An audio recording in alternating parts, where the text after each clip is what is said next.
Die Wes-Kaapse regering spog dat daar in die afgelope jaar meer as 35.000 werksgeleenthede in die landbousektor geskep is in die provinsie. Maar hy gee toe, die knellende droogte kan veroorsaak dat soveel as 17.000 werkers afgelê word.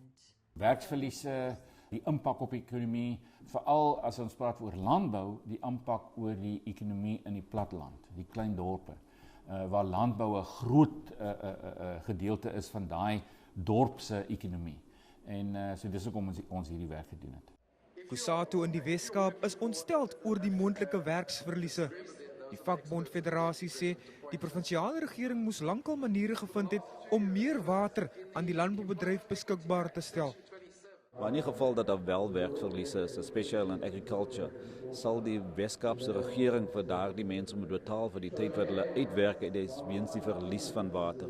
En hierdie gebrek aan water moet op die deur van die Wes-Kaapse regering gelê word, want hulle het nie genoegsame maatreëls in plek gesit om die probleem te verhoed nie. Intussen sê Agri Wes-Kaap hulle het nog glad nie slapelose nagte oor die moontlikheid van werksverliese nie.